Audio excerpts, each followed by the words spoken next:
Je vais te montrer aujourd'hui 3 points d'activation que tu peux mettre en place dès la fin de cette vidéo avec le protocole exact qui m'a permis à moi, à mes clients, d'avoir des abdos et un physique tracé, même avec des restos, des apéros et des déplacements. Donc si tu crois que les restos ruinent ta sèche, tu pas un cas à part à penser ça, mais en réalité, tu as juste zéro système organisationnel adapté à ta vie. Donc je préfère être clair, si tu pas prêt à rester 15 minutes pour reprendre le contrôle, tu peux quitter cette vidéo, elle n'est pas faite pour toi. Voici les 3 points très simples. Premier point, le budget calorique plus le total de protéines. Deuxième point, l'arbre de décision des restaurants. Troisième point, le plan J+1 anti-yo-yo. Je te donne ça gratuitement parce qu'en tant qu'entrepreneur, j'ai compris un truc. Ton physique doit te rapporter de l'énergie et te simplifier la vie, pas te rajouter du stress, de l'inconfort. Actuellement, ton physique, ton énergie, ta clarté d'esprit, tout ça c'est impacté à cause des erreurs qui vont suivre. Donc, si que tu bosses 50, 60 heures par semaine, on est d'accord que ce qui compte, c'est pas juste les calories et ce que tu choisis au restaurant, c'est ta charge mentale. Tu réfléchis trop à chaque repas, tu laisses ton émotionnel choisir ou tu fais carrément au feeling pour un résultat médiocre sans retour sur investissement. Ou pire, des fois même t'investis dans des programmes génériques pas adaptés à ton rythme. Et tu finis toujours dans le même cercle vicieux, resto, mauvais choix alimentaire, culpabilité, tu compenses mal, tu répètes.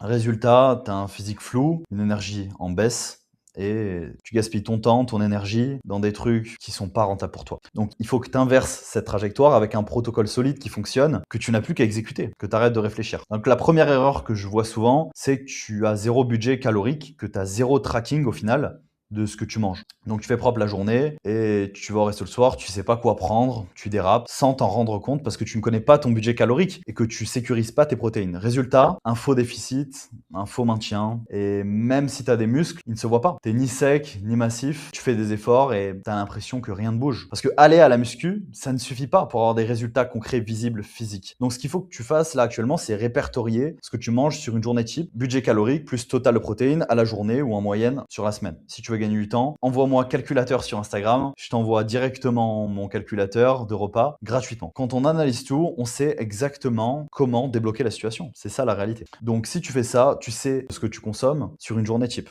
Là, tu vois, c'est pas la génétique. C'est les chiffres plus le fait de savoir exactement quoi faire et quel repas prendre. Ici. La deuxième erreur, tu commandes au feeling. Ça détruit ton physique. Tu commandes une pizza géante et tu te fais plaisir sur le court terme, mais le lendemain, c'est une autre histoire. Parce que t'as pas de checklist. Tu sais pas clairement quoi prendre au restaurant. Donc tu te dis, ok, pas grave. Zéro hiérarchisation des décisions. Donc tu laisses le contexte et l'émotionnel choisir à ta place. Et tu retombes dans ce cycle, restriction, craquage, culpabilité, punition, craquage encore. Et mentalement, ça te prend de l'énergie. Le deuxième truc que tu peux faire pour ça, c'est de mettre en place justement une checklist et un arbre de décision pour le choix des plats au restaurant. Tu commences par choisir une source de protéines en premier, ensuite un accompagnement et tu choisis à l'avance un joker, un seul, alcool ou dessert. On évite les deux, je t'en parle plus tard dans la vidéo. Voilà ce que j'adore voir avec mes clients, ils mangent au restaurant et ils sèchent quand même parce qu'ils savent exactement quoi choisir quand ils vont au restaurant pour pas faire n'importe quoi. Troisième erreur que je vois pratiquement tout le temps, tu as zéro plan en J+1. Après ton resto, tu te réveilles le lendemain sans plan. Donc tu gères à l'émotion et c'est là que tu pars en vrai. Donc la solution, c'est justement de mettre en place un protocole en J+1 simple et efficace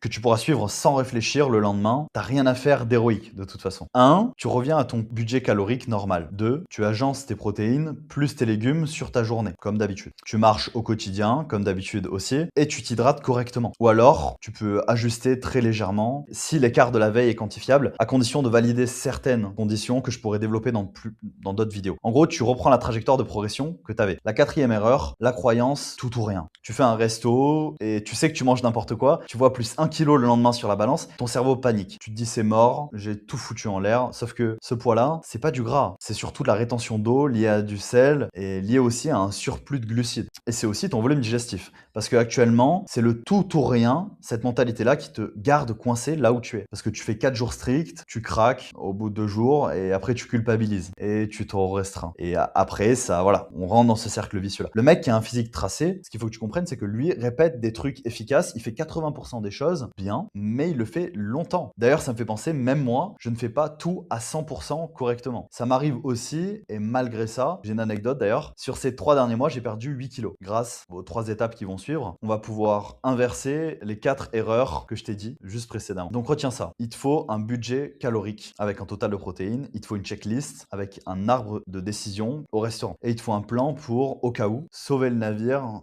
en J+1. Donc je vais te faire une démo rapide. Voilà, tu vas dans un restaurant italien, tu fais quoi concrètement? Étape 1, tu choisis une vraie source de protéines. Un steak, une escalope, poisson, carpaccio. La priorité au resto, c'est simple, les protéines d'abord. Pourquoi? Parce que c'est plus rassasiant. Tu te sens caler plus vite, donc tu as moins envie de partir en roue libre sur le pain, sur l'entrée, sur le dessert. Et surtout, si tu vas avoir un physique tracé, ton objectif, c'est pas juste de perdre du poids, c'est de perdre du gras en prenant du muscle. Donc une recomposition corporelle, in fine. Pour ça, les protéines, elles sont essentielles. Elles sont centrales. Donc plus tu sécurises tes protéines, plus tu tiens ton total de protéines sur la journée, plus tu protèges ta masse musculaire pour éviter de finir skinny et tu restes aligné avec ton objectif de sèche. Donc c'est tout bénef. Étape numéro 2, l'accompagnement. Les légumes d'abord, puis des glucides intelligents si besoin. Les légumes, c'est simple, c'est des fibres et de l'eau. Tu manges plus, t'es calé, et tu tiens le déficit sans souffrir. En bonus, niveau digestion, c'est pas mal du tout les légumes, t'es mieux. Donc pour les glucides, tu prends des trucs simples et pas noyés dans le gras. Pommes de terre, riz, fruits, évite les frites. Et surtout, les jours où tu t'entraînes, un peu plus de glucides, ça peut être un levier. Plus d'énergie sur ta séance, tu récupères mieux et t'as moins de fringales le soir. En gros, dès demain, applique ça. Jour sans entraînement, au resto, tu choisis des protéines avec des légumes. Jour avec entraînement, tu choisis des protéines avec des légumes et éventuellement des glucides. Étape numéro 3, les calories cachées. Demande les sauces à part et anticipe que les repas sont potentiellement plus gras que ce que tu penses au restaurant. Petit truc sinon, tu vas te faire directement avoir. Le piège au resto, c'est pas les glucides, c'est les lipides qui sont bien souvent invisibles. Les huiles de cuisson, le beurre, les sauces, et ça ne se voit pas parce que c'est ultra dense et ça peut exploser ton budget calorique sans que tu t'en rendes compte. Exemple, une salade clean, mais tu rajoutes de l'huile, de la sauce et d'un coup, tu rajoutes un gros paquet de calories sans avoir l'impression de manger forcément plus. Donc, le move, c'est pas d'être obsessionnel, tu dois prévoir au lieu de subir. Si tu es conscient de ces choses, tu pourras mieux les anticiper. Retiens un truc simple, 1 gramme de glucides, c'est 4 calories, 1 gramme de protéines, c'est 4 calories et 1 gramme de lipides, c'est 9 calories. La 4e étape, c'est ton joker. Soit un verre, soit un dessert. Évite les deux. Faut que tu comprennes que c'est un process. Lorsque tu sais quoi faire directement, à l'avance, c'est beaucoup plus simple. T'es plus dans le flou. Tu sais exactement quoi choisir dans telle ou telle situation. Si tu veux récupérer l'arbre des décisions complet avec des exemples par type de restaurant, etc., italien, sushi, brunch, steakhouse, etc., asiat, t'as juste à cliquer dans la description de cette vidéo et tu trouveras un lien pour accéder aux ressources gratuites que je donne qui sont directement disponibles sur mon groupe School. Et l'avantage, c'est que tu pourras directement mettre tout ça en place dès la prochaine fois que tu vas au restaurant. Je vais te faire un petit récap du protocole applicable directement. Donc à la fin du repas, tu appliques une règle simple. Un joker, soit alcool, soit snack, soit dessert. Tu fais un truc intelligent, mange plus de protéines et bois plus d'eau. Pour tes déplacements, c'est la même logique. Tu maximises tes protéines et ta consommation de fruits et de légumes, ainsi que ton activité physique quotidienne. Je vais te faire un petit récap du protocole applicable directement. À la fin du repas, tu appliques une règle simple. Un joker, soit alcool, soit snack, soit dessert. Tu fais un truc intelligent, mange plus de protéines et bois plus d'eau. Pour tes déplacements, c'est la même logique. Tu maximises les protéines et ta consommation de fruits et de légumes, ainsi que ton activité physique quotidienne. Donc si tu peux marcher un peu plus par exemple, ça peut être intéressant. Ne te punis plus le lendemain, parce que manger au restaurant, ça fait maintenant partie de ton plan. Ça fait partie de ta stratégie pour arriver à tes objectifs. Donc tu arrêtes le stress et de te culpabiliser. Tu sais exactement quoi faire quand tu vas au resto. Si tu mets en place les ressources gratuites de la vidéo, tu pourras sortir, gérer les repas et progresser et ton physique suivra ton niveau de standard. Ton corps devient un levier, plus d'énergie, plus de clarté mentale, plus de constance. Physiologiquement et mentalement, tu as plus de résilience. Donc définis ton budget calorique, plus tes protéines, basé sur tes journées type. Et si tu veux recevoir mon calculateur, encore une fois, DM-moi calculateur sur Instagram. Je pourrais te l'envoyer directement. Mon Instagram, il est directement en description de la vidéo. Applique la checklist du resto au prochain dîner. Utilise le plan en J+1 systématiquement.